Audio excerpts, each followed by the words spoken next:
आयुर्वेद के औषधीय द्रव्यों की खेती करना इसलिए आवश्यक है कि इसका मूल्य जो है काफ़ी अच्छा मिलता है, क्योंकि आयुर्वेद की औषधियों का एक्सपोर्ट बाहर भी हो रहा है हमारे देश से, और एक इंटरनेशनल लेवल पे बहुत बड़ा मार्केट उनके लिए ओपन हो जाएगा। कार्यक्रम देखिए जम्मू संगवारी और किसान भाई मन ला जय जोहार। किसान भाई हो, छत्तीसगढ़ ला धान के कटोरा कही थे, काबर की छत्तीसगढ़ में धान के उत्पादन ह बहुत ज़्यादा मात्रा में होते और यहाँ के किसान भाई मन ह बहुत ज़्यादा मात्रा में धान के उत्पादन करके छत्तीसगढ़ ला धान के उत्पादन क्षेत्र में एक नवा पहचान बनाए हैं।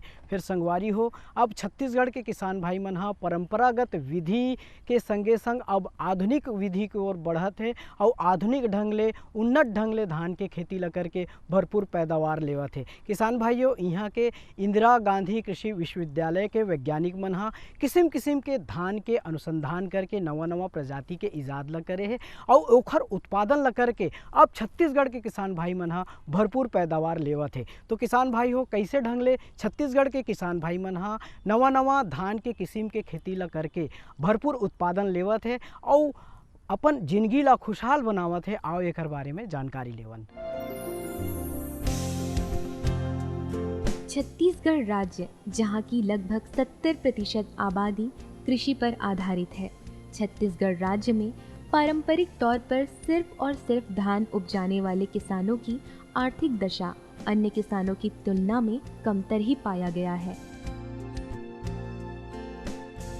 कृषि कार्य के द्वारा अपनी आर्थिक स्थिति मजबूत करने के लिए आज ये अनिवार्य हो गया है कि काश्तकारी को आधुनिकता का रंग दिया जाए। छत्तीसगढ़ राज्य के किसानों का धान के लिए रुझान परंपरा से ही रहा है। छत्तीसगढ़ के लगभग सभी किसान धान की ही पैदावार लेते आए हैं, मगर लागत और मेहनत की मान से वैसा लाभ नहीं मिल पा रहा है जैसा कि मिलना चाहिए। जैसा कि महसूस भी किया जाने लगा था कि धान और धन में गहरी मित्रता नहीं है। इंदिरा गांधी कृषि विश्वविद्यालय रायपुर अपने प्रयासों से इस अवधारणा को खंडित करने का काम कर रही है। अब छत्तीसगढ़ का किसान धान उपजाकर धन धान्य से भरपूर हुआ करेगा। किसान भाइयों, जैसन कि हम सब जानते हैं, छत्तीसगढ़ ला धान के कटोरा कहे जाते। यहाँ लगभग 36 लाख हेक्टेयर क्षेत्र में धान के खेती करे जाते हैं और ये धान के उत्पादन बढ़ाए बर, धान के फायदा बढ़ाए बर इंदिरा गांधी कृषि विश्वविद्यालय में लगातार प्रयास और अनुसंधान कार्य चलते हैं। हमारे छत्तीसगढ़ में लगभग 24,000 धान के प्रजाति है जिला कि हमारे कृषि विश्वविद्यालय में संरक्षित किए गए हैं। संरक्षण के साथ साथ एकर हर साल एकर उत्पादन और रख रखाव करे जाते हैं ताकि आने वाले समय में एक किस्म के माध्यम से और अधिक उत्पादन देने वाला और अधिक कीट रोग से प्रतिरोधक क्षमता वाले किस्म के विकास किए जा सके। तो किसान भाइयों, यही सब कार्यक्रम से, यही सब किस्म से हमारे इंदिरा गांधी कृषि विश्वविद्यालय में कई प्रकार के प्रजाति विकसित करे गए हैं, जो कि जैसन कि हमारे छत्तीसगढ़ के जलवायु है, हमारे छत्तीसगढ़ के मिट्टी है, ओकर अनुकूल किस्म के विकसित करना है हमार मन के ये प्रमुख उद्देश्य है। जैसे कि हम जानते हैं कि हमारे जो बस्तर के पठार है, सरगुजा के मैदानी क्षेत्र है, या फिर हमारे जो छत्तीसगढ़ के मैदानी क्षेत्र है, यहाँ पर अलग अलग प्रकार के मिट्टी पाए जाते हैं, भू स्थिति पाए जाते हैं। कहीं पर पानी नहीं रुके, कहीं पर जल भराव की स्थिति बहुत ज़्यादा हो जाती है, गभार ज़मीन है, माल ज़मीन है। तो ये प्रकार के अलग अलग प्रकार की ज़मीन है जो कि अलग अलग क्षेत्र में अलग अलग नाम से जाने जाते हैं। वो कर अलग अलग किस्म के अनुसंधान कार्य जारी है और किस्म विकास कार्यक्रम चलत है। इंदिरा गांधी कृषि विश्वविद्यालय रायपुर के मार्गदर्शन में अपने लिए समृद्धि और सफलता की राह संवारते सभी धान उपजाने वालों को उन तमाम बातों से अवगत कराया जा रहा है जिसे अपनाकर धान की खेती को लाभदायी बनाया जा सके। इंदिरा गांधी कृषि विश्वविद्यालय रायपुर छत्तीसगढ़ के किसानों को सुगंधित धान और ऑर्गेनिक धान उपजाने के लिए सफलतापूर्वक प्रेरित कर रहा है। प्रचलित सुगंधित धान की प्रजातियों में कुछ कमियां और दुर्गुण थे, जिसकी वजह से छत्तीसगढ़ के बहुत से किसान इसे फायदेमंद होने के बावजूद भी पूरी तरह से अपना नहीं पा रहे थे, जैसे इसके पौधे की ऊंचाई का अधिक होना, देर से पकना और उत्पादन का कम होना वगैरह। सुगंधित धान की इन कमियों को पूरा करती नई प्रजातियों का निर्माण कर इंदिरा गांधी कृषि विश्वविद्यालय रायपुर ने धान उपजाने वाले किसानों को एक अनुपम उपहार दिया है। कृषक भाइयों, अपने जो छत्तीसगढ़ में सुगंधित धान का भी बहुत महत्व है, क्योंकि इसका मूल्य हमको ज़्यादा मिलता है। तो विश्वविद्यालय ने सुगंधित किस्में बहुत अच्छी विकसित की हैं, जैसे छत्तीसगढ़ देवभोग है, छत्तीसगढ़ दुबराज म्यूटेंट एक है, वो भी अभी विकसित किया है। दुबराज की हाइट कम कर दी है, उसमें कंसे ज़्यादा हो गए हैं, उपज क्षमता ज़्यादा हो गई है और दुबराज जैसी ही है। इन किस्मों में को आप ऑर्गेनिक जैविक पद्धति से लगा सकते हैं। CG सर्ट एक संस्था है, उससे रजिस्टर्ड करा के आप इनकी जैविक खेती लेना ज़्यादा फायदेमंद है। इंदिरा गांधी कृषि विश्वविद्यालय रायपुर के कृषि वैज्ञानिकों ने कम ऊंचाई वाले सुगंधित धान का इजाद करके इस किस्म के धान की एक बहुत बड़ी कमी को दूर किया है। इसके साथ ही अपने अनुसंधान की मदद से इन सुगंधित धान को जल्दी पकने वाला बनाया है। किसान भाइयों, अधिक उत्पादन लेबर किस्म के साथ साथ प्रबंधन तकनीक के भी बहुत ज़्यादा महत्वपूर्ण स्थान है। जैसा कि हम जानते हैं कि एक किस्म जो है कम प्रबंधन से या अच्छा प्रबंधन नहीं करे से उत्पादन अच्छा नहीं दे, वहीं पर वही किस्म के अच्छा से प्रबंधन किया जाए, खाद प्रबंधन, खरपतवार प्रबंधन, रोपाई के तकनीक, रोपाई के समय, कीट प्रबंधन, रोग प्रबंधन, ये सब चीज़ें कर ध्यान दिया जाए तो उत्पादन ज़्यादा लिए जा सकते हैं। तो हमारे की जैसन कि छत्तीसगढ़ में परिस्थिति है, अलग अलग क्षेत्र में अलग अलग है। जहाँ पर कि किसान भाई मतलब मजदूर की उपलब्धता अच्छा है, वहाँ पर रोपाई पद्धति के माध्यम से ज़्यादा उत्पादन लिए जा सकते हैं। लेकिन आजकल हम देखते हैं कि छत्तीसगढ़ में मजदूरों की उपलब्धता थोड़ी कम हो जाते, किसानी की लागत बढ़त जाते। एक स्थिति कृषि में यंत्रीकरण के भी बहुत ज़रूरत है और ये दिशा में कतार बोनी जो है वो एक बहुत ही सार्थक पहल है।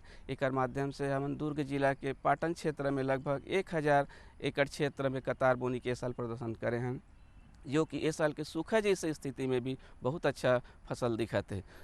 विकरण यानी रेडियन पद्धति के द्वारा सुगंधित धान की नई वैरायटी पैदा की गई है। इसके अलावा कुछ पुरानी अच्छी गुणवत्ता वाले सुगंधित धान जैसे सफारी 17 को भी कम ऊंचाई वाली धान बनाने में सफलता पाई है। देखिए, संकर धान क्योंकि 2 प्रकार के जो पैतृक हैं उनसे मिला के ये बीज तैयार किया जाता है आर्टिफिशियल जो पर परागण के द्वारा, संपूरक परागण जिसको बोलते हैं। तो बीज की शुद्धता होना इसमें बहुत ज़रूरी है। तो बीज जब भी आप खरीदें तो अच्छा जो स्रोत है जो कि रिकॉग्नाइज्ड है, जैसे विश्वविद्यालय है या बीज निगम है, तो वहाँ से इसका अच्छा बीज आप खरीदें। उसमें क्या है, अंकुरण क्षमता भी अच्छी होना चाहिए। इसके अलावा मैंने देखा है कि कृषक भाई बीजोपचार वाली बात है, बीजोपचार ज़रूर करें। जो बीज जनित रोग हैं बहुत सारे हैं, उनसे हमको ये बीजोपचार जो है वो बचा सकता है। आजकल बहुत अच्छी दवाइयाँ आ गई हैं जिनसे हम बीजोपचार कर सकते हैं। इससे कीड़े और बीमारी दोनों का प्रकोप कम होता है। इंदिरा गांधी कृषि विश्वविद्यालय रायपुर द्वारा अन्वेषित सुगंधित धान रोग और कीटों से काफ़ी हद तक सुरक्षित रहता है और अधिक उपज देने वाला उन्नतशील बीज होता है।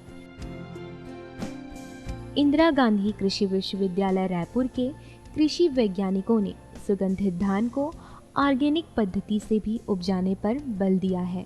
इंदिरा गांधी कृषि विश्वविद्यालय रायपुर किसानों को ऑर्गेनिक धान के बीज भी मुहैया करा रहा है। ऑर्गेनिक और सुगंधित धान के बीज यहाँ से न सिर्फ छत्तीसगढ़ बल्कि देश के अन्य राज्यों तक भी पहुँच रहा है। अगर श्री पद्धति, एक श्री पद्धति भी है जिसमें हम बहुत दूर पौधे लगाते हैं 25 बाई 25 सेंटीमीटर पे, तो वहाँ तो आपको केवल 2 किलो बीज लगेगा इसका। तो संकर धान को श्री पद्धति के साथ लगाना भी एक बहुत अच्छा विकल्प है। अगर किसान भाइयों के यहाँ उपयुक्त सुविधा है, पानी सुलभ है, इरिगेशन वाटर है, तो श्री पद्धति भी हम लगा सकते हैं।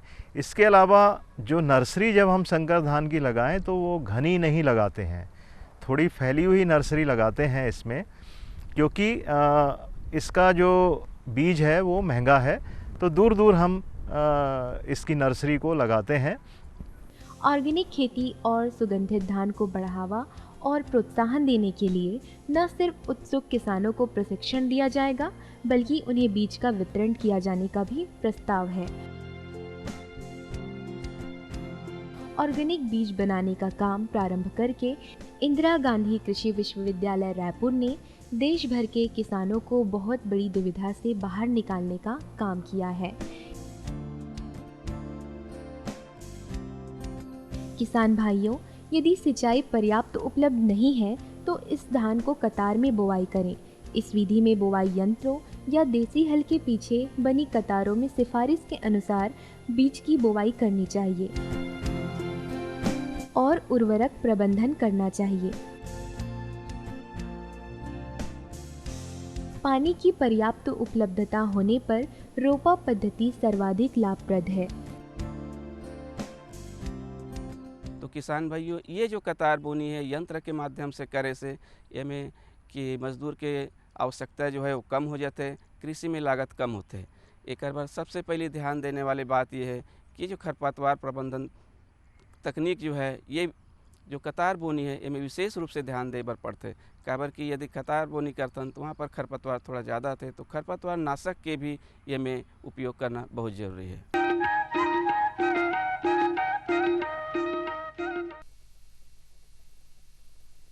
सब्जी में मसाला ज्यादा है। कितनी बार कहा है कि जितनी जरूरत हो बस उतना ही डाला करो। अरे मुझसे तो ऐसा कभी कभार होता है। और तुम जो हमेशा खेत में अनाप शनाप कीटनाशक डालते हो, उसका क्या? ठीक ही तो कह रही है बहू। देख, खेत में उतनी ही दवा डाल जितनी जरूरत हो। याद रखो, कीटनाशक जहरीले होते हैं। डिब्बे पे लिखी सूचना के हिसाब से ही दवा डालनी चाहिए। पहले फेरोमोन ट्रैप, फ्लाइट ट्रैप, मित्र कीट, जैविक कीटनाशक आदि का इस्तेमाल करें। जरूरत पड़ने पर ही रासायनिक कीटनाशक का इस्तेमाल करें। छिड़काव सुबह या शाम दस्ताने, मास्क और पूरी आस्तीन वाले कपड़े पहनकर करें। हवा की दिशा में छिड़काव करते हुए पीछे जाएं। दवा के डिब्बे, छिड़काव यंत्र सुरक्षित जगह पर रखें। अब कुछ समझे क्या? हाँ, समझ गया मेरी रानी। अब ना करो नादानी। इसने पिला दिया ना तुझे पानी।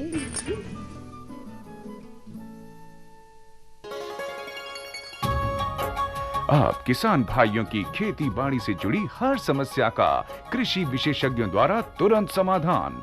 किसान कॉल सेंटर। आप भारत के किसी भी प्रदेश में रहते हो, कोई भी भाषा बोलते हो, आपकी समस्या चाहे फसल की बीमारी की हो, खाद की, पशुपालन की या कृषि से जुड़ी नई तकनीक की, अपनी समस्या का अपनी ही भाषा में समाधान पाने के लिए आप देश के किसी भी कोने से डायल करें 1551। विशेषज्ञ द्वारा आपको दी जाने वाली ये सलाह बिल्कुल निशुल्क है। ये सुविधा प्रातः 6 बजे से रात्रि 10 बजे तक निशुल्क उपलब्ध है। किसान कॉल सेंटर यानी 1551। ये लो और बताओ। बस। अरे ये क्या भैया जी, बस इतनी सी रासायनिक खाद? किसानी छोड़ रहे हो क्या? किसानी नहीं, नादानी छोड़ रहे हैं। मिट्टी की जांच कराई है। अब तो लालाजी जितनी जरूरत है उतने ही उर्वरक खेत में डालेंगे। हाँ, किसान भाई आज ही अपने जिले की नजदीकी भूमि परीक्षण प्रयोगशाला में मिट्टी की जांच जरूर करवाएं और मिट्टी में पोषक तत्व, नमी व पौधे के विकास को देखते हुए केवल जरूरत के अनुसार ही पोषक तत्व डालें। और हाँ, मिट्टी में गंधक, जस्ता, बोरोन जैसे सूक्ष्म पोषक तत्वों का पता लगाना भी न भूलें। उर्वरक और जैविक खाद के सही उपयोग से भूमि का उपजाऊपन बनाए रखें, उत्पादकता बढ़ाएं, खर्चा घटाएं और बहुमूल्य विदेशी मुद्रा बचाने में भी सहयोग दें। और हाँ, धीमी गति से नाइट्रोजन उपलब्ध कराने वाले उर्वरकों जैसे नीम लेपित यूरिया को प्राथमिकता दें और यूरिया का पत्तों पर छिड़काव करें। अरे वाह, तू तो सचमुच समझदार हो गया रे। अधिक जानकारी के लिए संपर्क करें जिला कृषि अधिकारी या किसान कॉल सेंटर। जी जी जी। किससे बात कर रहे थे इतना हंस-हंस कर? किसान कॉल सेंटर में।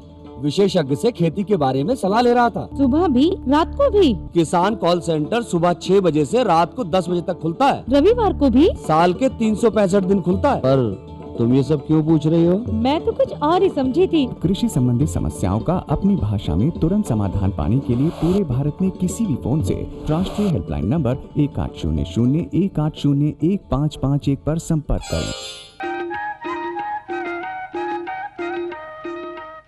किसान भाई हो, धान की खेती के जब हम गोट बात करथन तो सिंचाई और खाद पर घलोक ध्यान देवर पड़थे।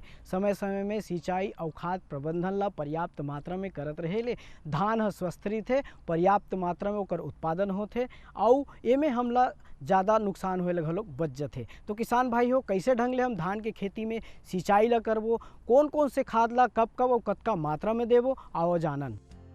नर्सरी में पानी का जमाव ना होने दें, मगर ध्यान रहे रोपणी की मिट्टी हमेशा ही नम रहे और इसमें खरपतवार नहीं होना चाहिए। जिस खेत में रोपाई करना है वहाँ यदि हरी घास लगाई गई हो तो रोपाई के करीब 6 से 8 दिन पहले ही हरी खाद को मिट्टी में हल चलाकर अच्छी तरह से मचाई करें। यदि खेत ऊंचा नीचा हो तो पाटा चलाकर समतल कर लें। ऑर्गेनिक खेती को रासायनिक उर्वरकों से यथासंभव दूर ही रखा जाता है। विशेष रूप से गोबर की खाद का उपयोग किया जाता है। आवश्यकता महसूस होने पर प्रति हेक्टेयर के मान से 60 किलोग्राम नाइट्रोजन और 40-40 किलोग्राम स्फूर और पोटास की अनुशंसा की जा रही है। संकर धान में आपको अच्छा उत्पादन लेना है तो खाद की मात्रा हमको ध्यान में रखना चाहिए। जो जनरल धान में हम अगर यूरिया जो है नाइट्रोजन की मात्रा अगर 80 किलो रख रहे हैं तो संकर धान में 120 से लेके 150 किलो तक हम जा सकते हैं। इससे उत्पादन निश्चित ही बढ़ता है। इसके अलावा स्फूर और जो पोटाश है वो तो लगभग थोड़ा उनकी मात्रा इससे जो सामान्य धान है उससे थोड़ा ज़्यादा है। इसके अलावा जिंक सल्फेट का हम ध्यान रखें। 25 किलो जो है प्रति हेक्टेयर की दर से जिंक की अगर कमी है भूमि में तो उसको हम डाल सकते हैं। अन्य जो चीज़ें हैं उसमें आप सामान्य ही है, सामान्य धान जैसा ही है, लेकिन इसमें जो क्योंकि बीज महंगा है तो हमको दूरी जो है वो ज़्यादा दूरी पे हमको पौधे को लगाना है। रोग से बचाव के लिए नीम कोटेड यूरिया का भी इस्तेमाल किया जाना चाहिए। नीम कोटेड यूरिया के इस्तेमाल में किसान भाइयों को शासकीय सब्सिडी का भी अतिरिक्त लाभ मिल सकेगा। कीटों से बचाव के लिए नीम ऑयल का प्रयोग किए जाने की सलाह दी जा रही है। ये पूरी तरह से अरासायनिक है।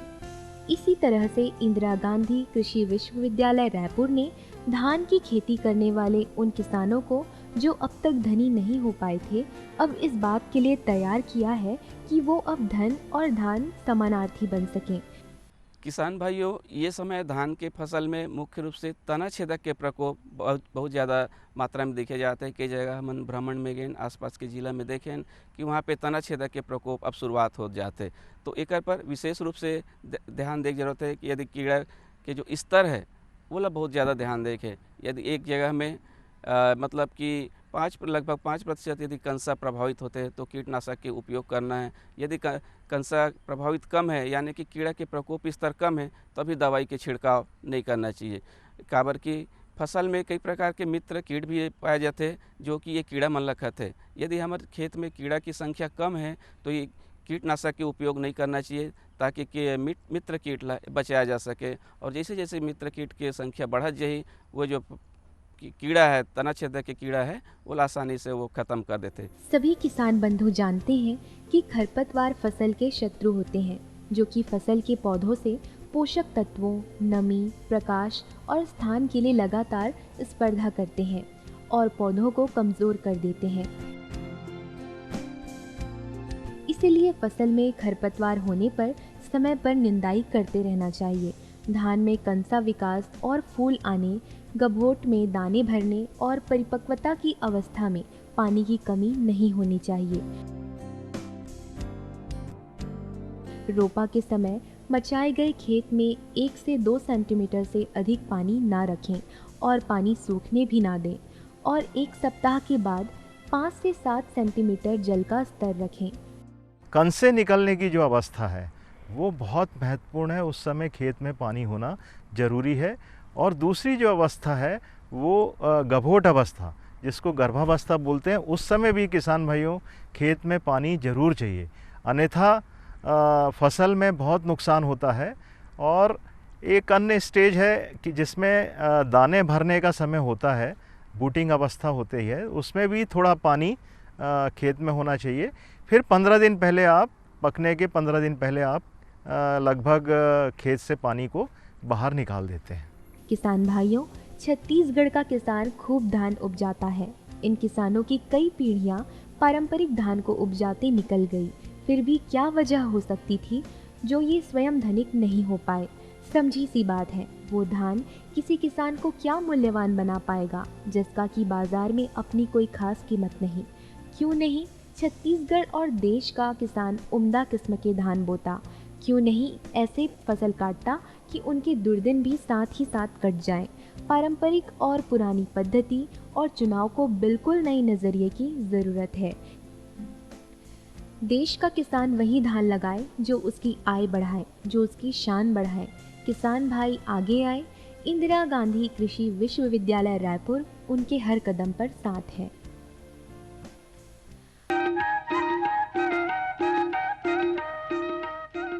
घटौंदा छोड़ बाई, घटौंदा छोड़ वो घटौंदा छोड़, घटौंदा छोड़ बाई, घटौंदा छोड़ वो घटौंदा छोड़। ये घटौंदा छोड़ बाई, घटौंदा छोड़ वो घटौंदा छोड़, घटौंदा छोड़ बाई, घटौंदा छोड़ वो घटौंदा छोड़। ए भुजालर संदे तोर घेरी घेरी बर जेऊ घटौंदा छोड़,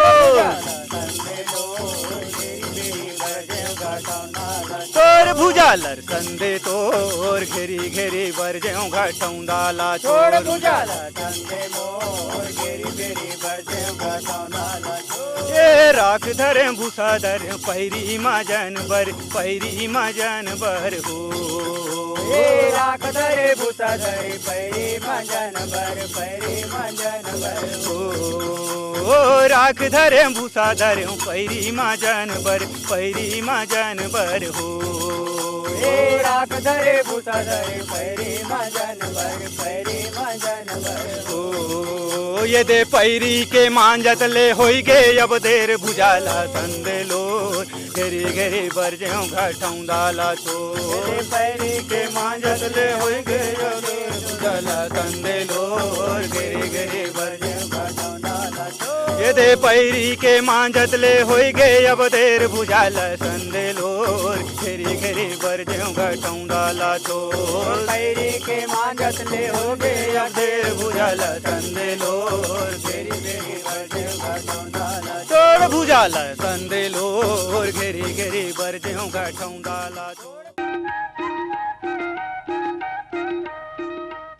देखियो किसान भाइयों, कैसे छत्तीसगढ़ के किसान मन हा किस्म किस्म के धान के उत्पादन ला करके बढ़िया भरपूर पैदावार लेते और अपन आमदनी ला दुगना बना के अपन जीवन ला घलो खुशहाल बनाए हैं। तो किसान भाई हो, ये जानकारी के आप मन पूरा फायदा उठाओ और धान के भरपूर पैदावार ला अपनाओ, यही विश्वास के साथ आज के अंक में बसत के अवैया अंक में मैं फिर ऐसने कृषि संबंधी सुघर सुघर जानकारी ला लेके उपस्थित हूँ। तब तक बर हमला देवा विदा। जय जोहार।